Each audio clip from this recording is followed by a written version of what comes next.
Morning. Adto sa pagtuon sa pulong sa Ginoo. Now na kita sa chapter 3 sa Romans. Ato ning gitaytulan, God's faithfulness amid human failure. Mao ni ang theme kutob sa verse 8. But this morning atong paningkamutan mahuman ang verse 4. So kutob ni sa verse 8 kani nga thinking nga kani nga concept. So God's faithfulness amid human failure. Akong basahog balik, yung patakaranan sa mensahe na sa Roma 3:1-4, but I will read sa New King James Version.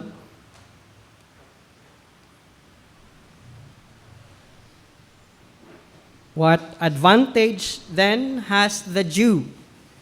Or what is the profit of circumcision? Much in every way, chiefly because to them were committed the oracles of God. For what if some did not believe? Will their unbelief make the faithfulness of God without effect? Certainly not. Indeed, let God be true, but every man a liar. As it is written, that you may be justified in your words, and may overcome when you are judged. May the Lord bless the reading of His word. Let us ask God for wisdom. Father, here we are. Magtuon karon sa imong mga pulong. Hinaot, Amahan, ikaw magabukas sa among salabutan, sa among kasing-kasing. Maghahatag ka na mong dugang ngitong kaalam. Aron amo kining masabtan sa yano lamang nga paagi. Hatagay kami kapasidad Ginoo nga makalahutay niini, makasabot niini. Kapasidad usab nga makatudlo niini ngadto sa uban. Ikaw ta mahimaya sa among taliwala karon. In Jesus' name we pray. Amen.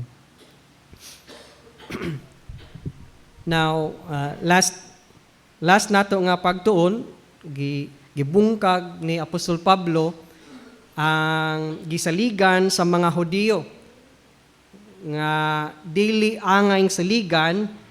Nagtuo sila nga tungod kay sila Hudiyo ilang kagikanan, na sila'y dugong Hudiyo, o tungod kay anaa sila'y balaod, o tungod kay na member sila sa covenant, pinaagi na ng circumcision, ning undergo sila ni anang religious nga ritual or ceremony, abi nila enough na nga luwason, tungod nga na luwason gud sila sa Dios. Nga bisan pa magunsa ang ilang lifestyle, ang ilang thinking, gihimo nilang obligado ang Dios nga muluwas nila, kay ang Dios may nagpanaad kanila. Ug mo nang sa chapter 2, 17-29, gibungkag na ni Paul. Dili tungod kay kamo mga Hudiyo, obligado na ang Dios muluwas ninyo. You are still under wrath.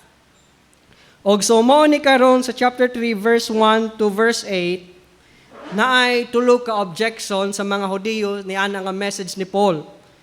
Bisag asa si Paul magsangyaw nini nga mensahe, bisag asa siya kay makahimamat ng sa Hudiyo, moreact gid ang mga Hudiyo, Paul, imo mang ilang gi-accuse si Paul, ikaw man nag-attack sa Dios.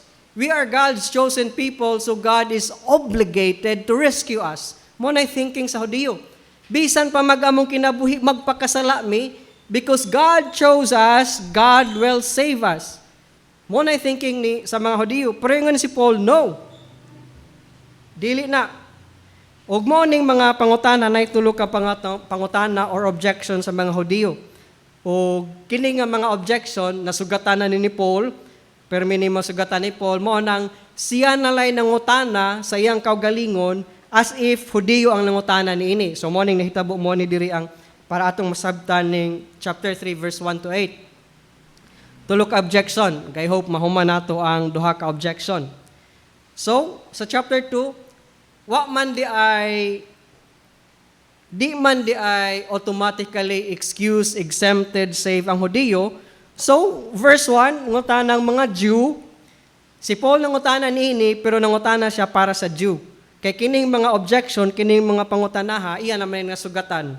Later on, pakita tayong examples. So, ningon, Paul, kung di may automatically di ay luwas, bisan pag chosen people mi, unsa may advantage din sa Jew? Or unsa may kapuslanan niya ng circumcision. Gisugo mi nga magpatuli unsa man day kapuslanan niya na kung di day mi automatically luwas or dili obligated ang Dios muluwas kanamo. See? Mao nay pangutana sa mga Hudiyo ug mao nay tubagon karon ni Paul. So unsa may advantage sa Jew di ay? Now, kung atong tan-awon ang history, let's take history first. All throughout history, major events sa mga Jews, they are always under siege or girule glaing government. Example, first they were in Egypt 400 years. Dito sila sa Egypt, o si Joseph ng rose to ranks. Human naman to ni Joseph. So, dito sila 400 years. Then, Moses, 40 years sa wilderness. Panahon ni Moses. Pag-abot nila sa promised land, sige sila gubat, hangtod maangkon nila ang promised land. Nag-even, naangkon na nilang promised land, panahon ni Joshua, dili pa ang tibok land mo naangkon nila. Sige, paghihapon sila pakigubat sa ilang surrounding nation. And then, humaniana, naibot pod sila sa promised land. Ang northern, because of idolatry, nag-una ang northern kingdom, pagkabungkag nila sa Assyrian, o pag-invade sa Assyrian, wala na gid sila kabalik. Then ang Judah, gidala ngadto sa Persia, Babylon, pila ka years, 70 years. Major events sa Old Testament times sa ilang history. So historically, also may advantage sa Jew. Pero may raman sila slave. Panahon ni Jesus Christ, they are under Roman government. Human ni Jesus Christ, 70 AD, gibungkag ang temple, daghang nangamatay, and then modern times, ning culminate, panahon ni Hitler, 6 million Jews gi-exterminate. So, unsa may advantage sa Jew? Historically, kung atong tan-awon, there's no advantage. See, even today, they're struggling. Even today, the whole world is, gisigi sila glutos, gisigi sila tamay. Well, that's part of their consequence for rejecting the Messiah, kanang ilang kahimtang karon. Because they always kill God's prophet. And ultimately, nagikill nila ang Messiah, the final prophet from God. So, kung atong tan-awon ang history, wa sila advantage. So, tingali dili history. Let's go to another category. Spiritual. Spiritually, naabay advantage ang Jew compared nato nga mga Gentiles. Spiritually, mas duol ba sila sa Dios kumpara sa mga Hintil? And also the answer to that is no. Kay chapter 2 lagi, sa atong series of messages last time, nga kadtong danger of false confidence, dili tungod kay Hudiyo ka, obligated ang Dios muluwas nimo. Just because you are a Jew, ang imong heritage, ang Dios dili automatic muluwas nimo. Dili ka automatically righteous atubangan sa Dios just because you are a Jew, just because you have the law, just because you are circumcised or you go through religious activity, circumcision para mabilong ka sa covenant. So spiritually speaking again, walay advantage ang Jew. Kay the same raman sa Gentile, dili man automatic ang righteousness. So unsa may tubag din ni Paul? Okay, verse 29, chapter 2 gani o. But he is a Jew, he is one inwardly. Ingon si Paul. Dili tungod kay Hudiyo ka in the flesh, automatic na luwason ka sa Ginoo. Kay ang tinuod nga Hudiyo, kanang kasing-kasing nga tinuod ning ila sa Dios. Dili circumcision sa flesh, kundi kanang gilimpyuhan ang imong kasing-kasing sa Dios. Dili in the letter, dili sa pagsunod sa balaod, kundi in the Spirit. When the Spirit lives in you, at the moment of faith, mahitabo ka na. So see, whose praise is not from men. Jew, from Judah, the word Judah is translated praise. O it's a play on words. It's not from the praise of men, kundi kanang pagdaig nga gikan sa Dios. Ang tao nga giluwas sa Dios, daigon sa Dios, pagpasidunggan sa Dios. So mo nay tinuod nga Hudiyo. So dili tungod kay in the flesh Hudiyo ka, tinuod na ka nga Hudiyo. Mo nay point ni Paul. So historically speaking o spiritually speaking, walay advantage. So karon kay naa may pangutana ang Hudiyo ngadto ni Paul sa matag higayon nga si Paul magsangyaw sa kay ang Hudiyo di man gud ka understand ka grasp na ng concept of grace. Nganong grasya man ang kaluwasan? We are chosen people. God chose us. God gave us the law. Maunay kanunay sa ligan sa Hudiyo. Nami balaod. Chosen people of God. Ang God mo nag-chose kanamo. Nganong grasya man ang kaluwasan? Ug mao nang mingon si Paul nga grasya laging kalawasan. You need to receive Christ, acknowledge Christ, the one who died on the cross. So mo na makapangutan ng Hudiyo. So unsa man day advantage sa Hudiyo? Sa verse 1. Let's go back to verse 1. Unsa man day advantage sa Hudiyo? Ug mo nang tubagon karon ni Paul.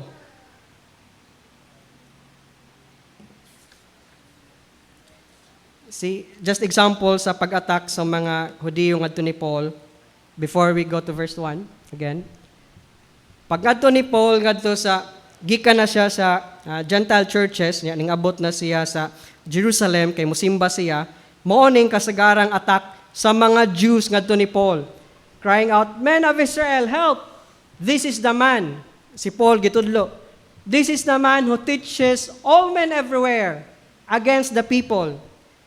Ilang pagtuo mga Gentiles, gitudloan ni Paul ang mga Gentiles nga ang pagtulunan ni Pablo batok sa mga Hudiyo. Kay nga naman, salvation is by grace. Ang mga Hudiyo, dili ka grasp o kadawat ni ana. Chosen people of God me. Nga nung grace man, Diyos na nagpili namo. Kaya mga Hudiyo, we can live. However we live, God is obligated to save us because we are chosen people. But Paul said, no. So, ang mga atake sa mga Hudiyo ni Paul, against the people, against the law, and against this place. This place ang temple, ang holy place. And furthermore, he also brought Greeks into the temple and has defiled this holy place. Tulo ka butang, permi atakihon si Paul sa mga Hudiyo. Kung mag-preach si Paul, salvation by grace, that you need to receive Christ, aron madalakas ging harian.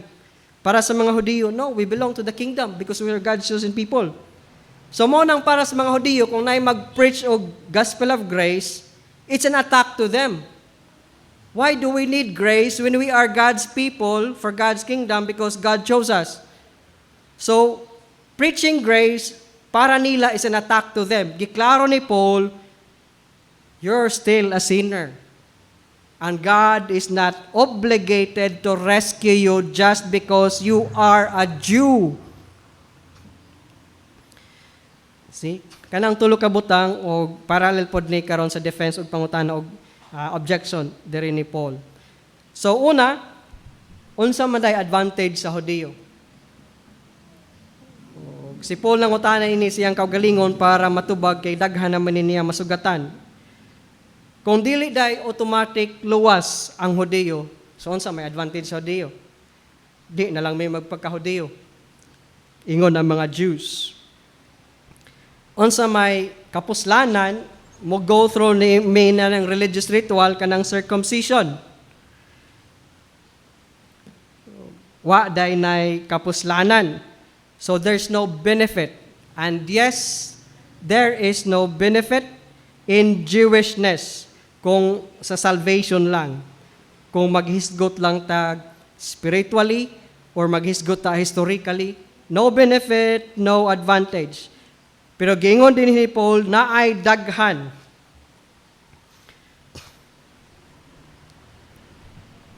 Kay ang mga Hudiyo manggod sa ilang pagpangutan na unsa man day advantage, kay sa ilang hunahuna, we can live however we want. Magpakasala me, kay ang Dios muluwas manamo tungod sa among pagkahudiyo. Mo nay part sa ilang mind ngano nangutana sila unsa may advantage sa pagkahudiyo. Ug mo nang ningon si Paul kung spiritual lang wala. Pero ang ilang privilege hilabihan. Naa sila'y advantage, pero dili automatic nga kaluwasan, dili automatic nga righteousness. Daghan ang privilege sa mga Hudiyo. Kini nga pangutana manggod, kay para nila atake sa Dios, kay para nila dapat obligado ang Dios muluwas nila bisan pag magkinabuhi silang daotan, kay ang Dios may nagpili nila. Pero ningingon si Paul, sa scriptures, mo maning huna-huna sa mga Hudiyo, nganong para nila obligado ang Diyos muluwas nila, Deuteronomy 10:15, because para nila, special man sila atubangan sa Diyos. The Lord delighted only in your fathers to love them, and He chose their descendants after them, you above all peoples at it is this day. See?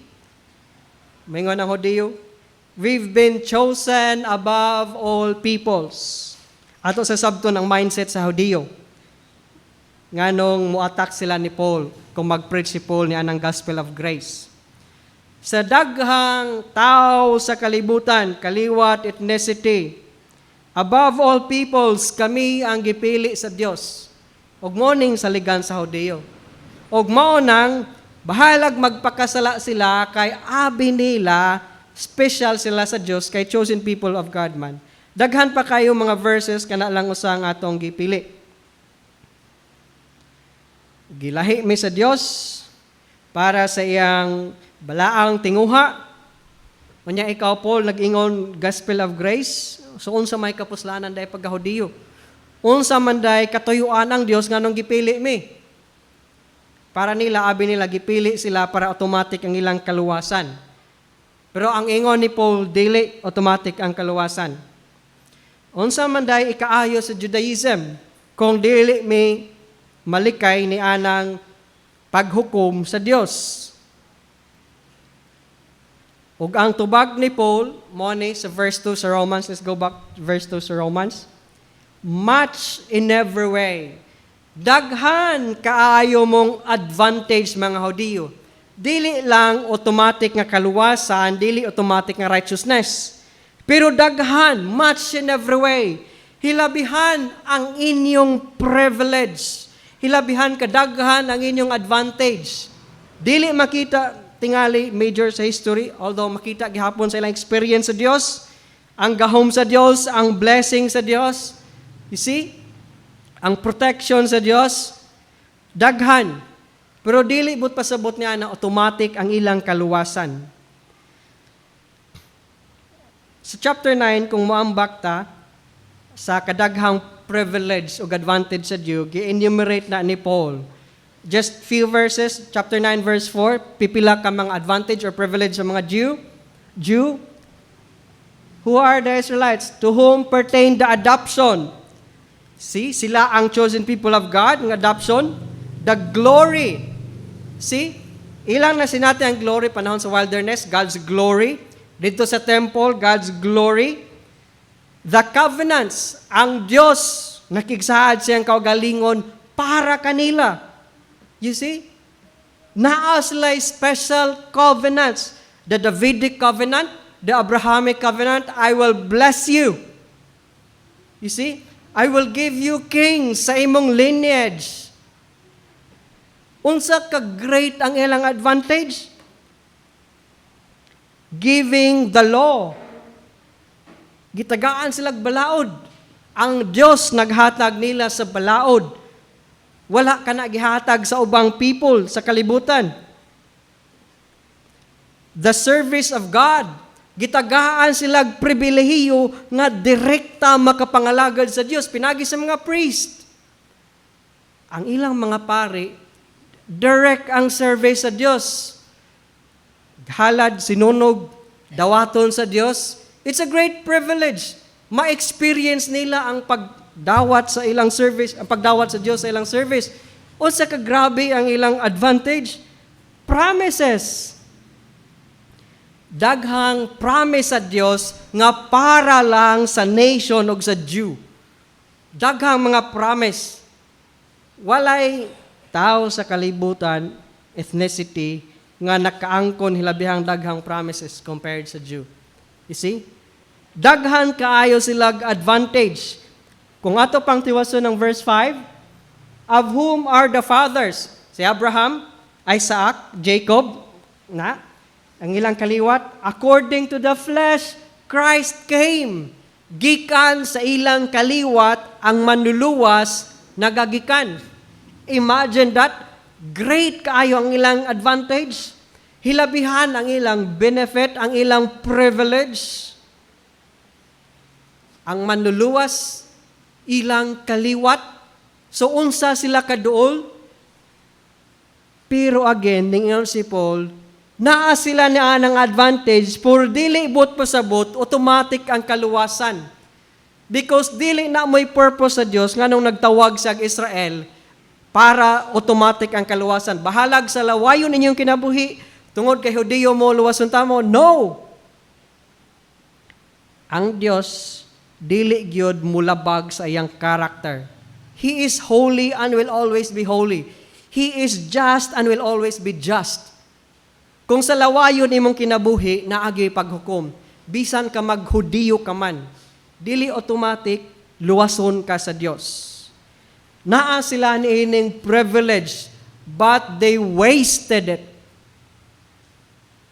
Mo na'y nahitabo.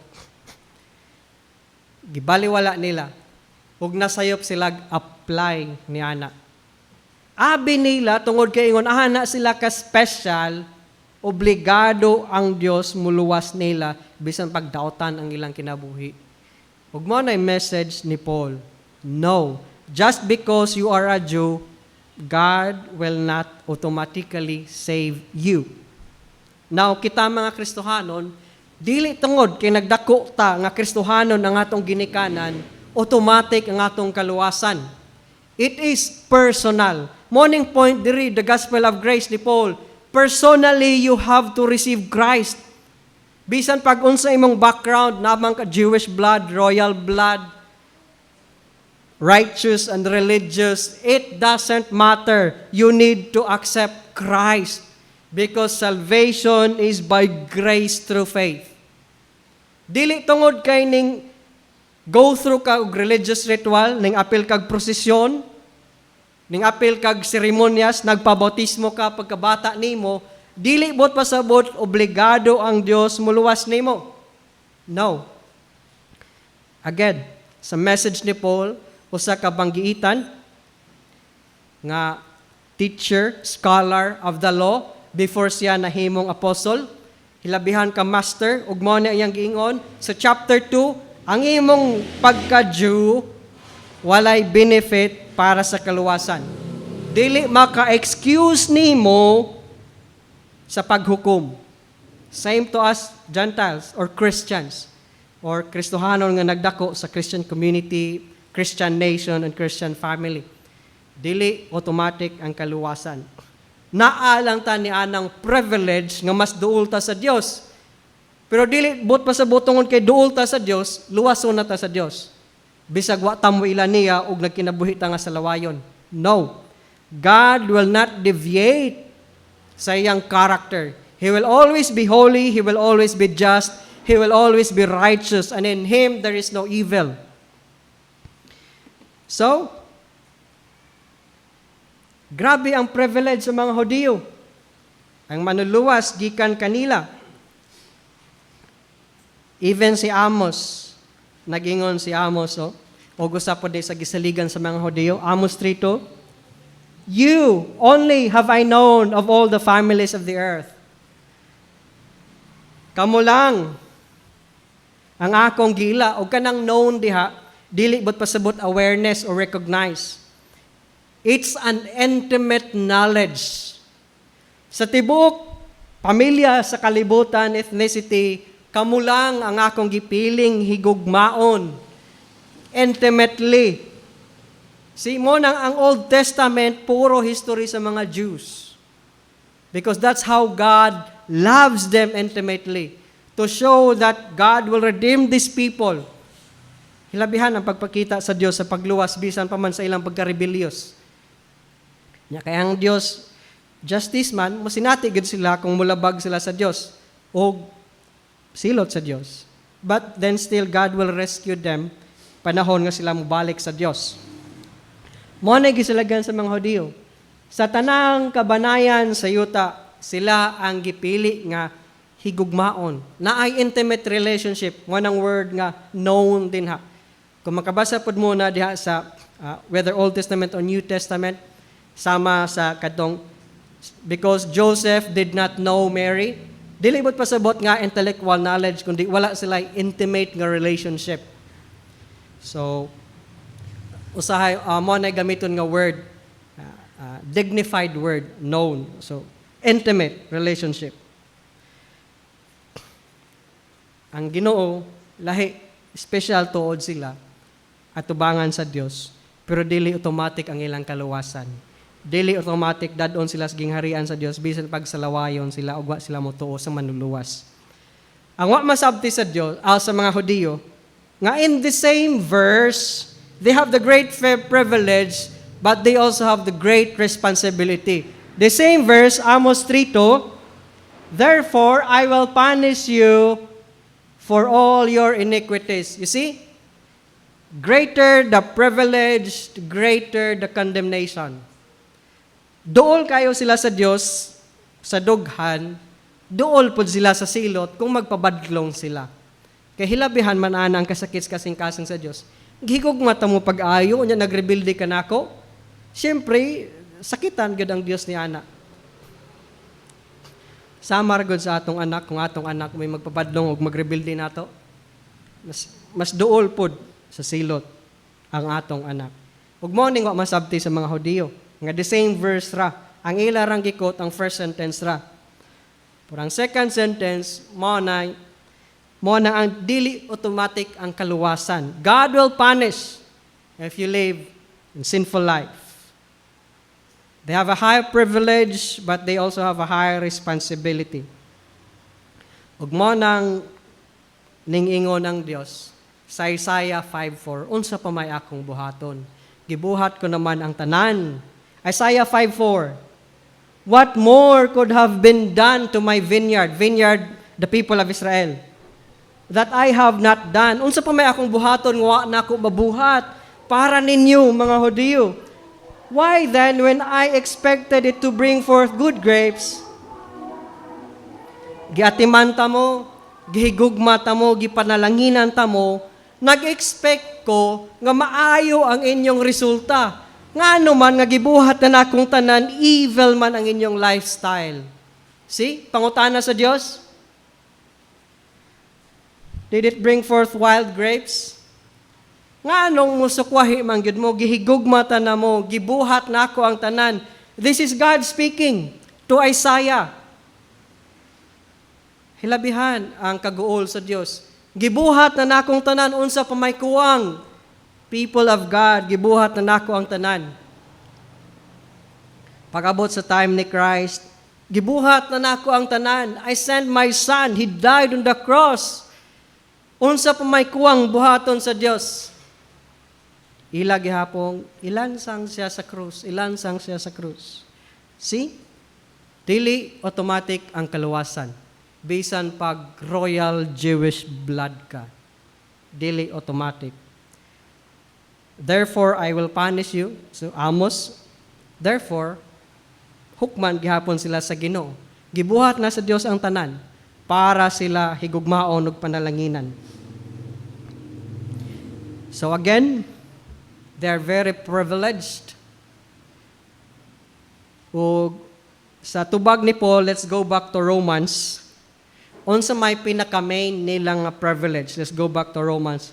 Unsa may pinaka-main nilang advantage and that we should learn also from this. Let's go back to Romans 3:2. Chiefly, mo ni primary advantage. See, much in every way. Daghan mong advantage, daghan mong benefit you. But chiefly, unsa may pinaka-primary advantage? To them were committed the oracles of God. sa ila gihatag ang pulong sa Dios. Morning primary, greatest advantage nila. Naa nila sa ila gihatag ang pulong sa Dios. Now, let's just address this first oracles. Mga scholars, wa kasabot nga nung ang King James gigamit oracles, nga ang background nining word nga oracle is pagan. Murabag ka na banggikan sa ritual na medium, spiritista, ning tungha kining puong. Pero dili na mo'y sakto nga translation, oracles. The Greek word is logion.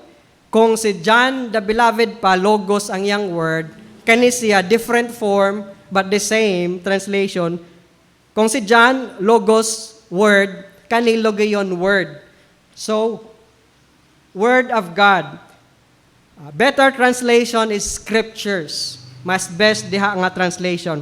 So every time makaread mo sa Old Testament or sa New Testament kanang word nga oracles, alis din na ninyo og scriptures or word. Kay mo na sakto nga translation, daily oracles. Kanang oracles good, pagan ang background niya na. Ug ang pung sa Dios, wa man gud mo tungha nila nga gikan nay espiritista nga nagyaw-yaw tungod kay nay espiritu. Dios mismo nakigstorya sa ilang mga propeta para moabot ang pung sa Dios sa ilaha. That's how special they are. That's their greatest advantage or greatest privilege. Pung sa Dios ning abot sa ilaha directly. Ang Dios mismo makigsulti sa ilang propeta or sa ilang hari. Ni King David, ni Moses, direct conversation, audio. Atong panahon sa Old Testament, verbal, madungog ang Dios. Dili man nila makita, pero na-form whether glory, cloud, or smoke, kana nga glory. Pero si Moses sa Mount Sinai, gipakita sa Diyos yung glory, pero ang back lang. Then, katong dagang thunder, lightning, then cloud. Then, ang back lang sa Diyos, mo nang pagkanaog ni Moses, shine ang iyang, kay nakaambit siya sa glory sa Diyos. Pero madungog nila, sila lang sa tanang kabanay sa kalibutan, sila ra ang baydunggan nakadungog mismo sa Dios. Nga dili nga nga espiritista. Mismo ang Dios nakigsulti sa ilang mga propeta o sa ilang kings o sa ilang leaders. Mo nay chief nilang advantage ganayon ni Paul, chiefly because to them we're committed the word of God. Morning ang NIV, mas better ang translation din daily oracles. Sa NIV, they have been entrusted the very words of God. See, mas better sa NIV, sa kaninga portion. The very words of God, mismo pung sa Diyos, sa ilaha gi-commit, sa ilaha gi-entrust. Pero sila wala mahimong trustworthy sa word. Wala sila nahimong faithful sa word. Dako kay silag advantage. Kay gitudluan sila o gihatagan sila sa pulong sa Dios. Ingon kani si Moses sa Deuteronomy 4:5, before sila mo claim sa land, ningon si Moses, surely I have taught you statutes and judgment, just as the Lord my God commanded me, that you should act according to them. You see? Gitudluan sila unsa ang pagbehave. Unsa ang mga balaod, inignaan na mo sa promised land, maoning balaod. Gitudloan ta mo sama sa pagtudlo sa Dios nako. Maoning gitudlo sa Dios ako Maoning inyong buhaton dito sa promised land. Direct from God ang instruction. Kita karon di ta ka-experience ni ana nga madungog natong Dios direkta. Sanog, maoning minyo dili. Sila maoning ang inyong buhaton, inigabot ninyo sa land to possess. Grabe ang ilang advantage. Mo nang gimanduan sila nga ang pung sa Dios itudlo nila sa mga bata while magkaon or while maglakaw, itudlo. Now, to them were committed sa verse 2. But wa sila mahimong trustworthy sa niana nga commitment. Ang ilang advantage, naana nila ang pung sa Dios. Pero wa nila tagda og maayo. Ang ilang gibuhat sa tradition hinuon nila. Daghang man-made traditions nga abi nila according sa Word of God. Kundi gisagula na hinuon nila philosophy or whatever. Tradition na hinuon ang gihimo kitagaan nila dakong importansya. Practices ang gitagaag kabugaton, dili ang puong sa Dios. Ang gikomit sa mga Hudiyo, ang gisalig ngadto kanila, dili puong sa tao, kundi puong sa Dios. And that is critical. Gikan sa Dios, puong sa Dios, dili pulong sa tao. Ang naa nila, dili mga mando sa tao, kundi gikan sa Dios. Now, part of the tragedy karon sa mga, even sa conservative o reform nga mga Hudiyo, daghan ang wala mo believe nga ang Old Testament pong sa Dios. Even Christians, unsay belief, ubang belief karon, it contains the words of God. Bot pasabot, nag-contain lang, di gyud pong. Pipila lang ang pong sa Ginoo. No! The entire Bible is God's Word. See? Ang Bible nag-claim sa iyang kaugalingon more than 2,000 times that it's God's Word. More than 2,000 times, ang Bible nag-claim, nasulat sa iyang kaugalingon, nga siya pong sa Ginoo. The Bible is God's Word. Now, parallel nato karon sama sa mga Hudiyo, na mga tao karon na belong sa church, ning go through, ning join og religious activities, og naghunahuna, okay na na. Nakasimba man ko, okay na na. Nabautismuhan man ko pagabata, okay na na. Og ningon si Paul, well, you're not okay. Just because nabilong ka sa church, nahimo kang member sa church, og naghimo kag mga activities nga gihimo sa church, automatic ang imong kaluwasan. No. Dili automatic ang imong kaluwasan. Ang imong advantage, kauban nimo ang mga katawhan sa Dios, nga mga maayong tao, kay ang Dios man mo'y naglimpyo, naghugas, ug nagpadayon og trabaho, but you have the main advantage. Diha sa church, naa ang puong sa Ginoo. Sadly, daghay mga Kristohanon gibaliwala ang puong sa Ginoo. You see, their main advantage, ang unsay gingon ni Paul sa chapter 2 sa Romans 3, their main advantage is God's Word. Now ang Kristohanon, we should learn from that. Dili unta nato i-neglect ang puong sa Ginoo. Kay kung sa mga Hudiyo, chief advantage na nila, it should be to us also. Kung nag-claim ta nga Kristohanon, we should yearn to learn God's Word because it is from God. Tagaan natog prioridad ug kabugaton ang pung sa Ginoo. That is why center ang atong pulpit, because ang message niini sa atong pagsimba, sentro ang pung sa Ginoo. God is the center of our worship, ug sa worship service ang Word. Because mo na chief advantage, primary advantage sa mga Jews. And then it should be to us, our main advantage. Mo nang dili nato ibaliwala ang pagtuon sa pung sa Ginoo. Yeah, sometimes boring man ko nga speaker, pero maningkamot ta dili makatug, ug maningkamot ta nga makatuon magkasabot sa pung sa Ginoo. That is their chief advantage. Naa sila'y access. Kita pod natay access sa pung sa Ginoo. Tremendous privilege. Pero again, bisan pa man niana nga privilege, dili bot pasabot nga kadungog kaspong sa Ginoo, obligado ang Dios muluwas nimo. Ikaw mismo motawag sa Dios, Ginoo, luwas ako. Personal nga imbitaha ang Dios sa imong kinabuhi. Tawga siya og sangpita siya, kay siya muluwas nimo, kay kana ra ang iyang gipaabot.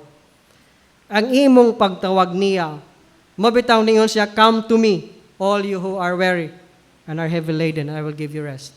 See, you come to Him. Ayaw pagsalig nga nabilong ka sa church, nagpuyo ka sa Kristohanon nga nasod, imong pamilya ug kagikanan Kristohanon. Invite Christ sa imong life. Make Him your Savior. Make Him your Lord. And He will rescue you. Mao na ang iyang saad. It doesn't matter unsa ang imong background. It doesn't matter unsa imong nabuhat kaniadto. Unsa kadautan ang imong kinabuhi. Kay mao nay purpose ayang kamatayon para limpyuhan ka. Ayaw pagpaabot nga magbinuotan ka usa ka mo duol sa Dios. Duol sa Dios samtang daotan ka kay kana ang gipaabot sa Dios. Ayaw paghuwat nga mabuutan ka kay sa imong kusog di ka makahimo niana. Mo ni ang point din ni Paul, and I think we'll just end here. First point lang una. Daily advantage. Nagtubo ta sa Kristohanon nga nasod automatic ang kaluwasan. Ang advantage ni ana, dali ta makadungog sa Dios, kauban nato ang mga tao nga gipanalanginan sa Dios. So mapiskan pod ta og panalangin. Pero dili bot pasabot automatic ang atong kaluwasan kay atong mga kaubanan luwas man. Sa igsuon, kung ikaw wala pa madugtong ni Kristo, tawga si Kristo. Niining na Semana Santa nga moabot, ayaw pa abuta. Karon na, samtang buhi pa ka og aduna ka pay gininhawa. Receive Christ. Invite Him into your life. Make Him your Savior. And He will rescue you and bring you to His kingdom. Pag-abot sa panahon. Let us pray. Father, we thank You sa imong pulong karon. Salamat o Diyos nga klaro tinaw ng imong mga pulong.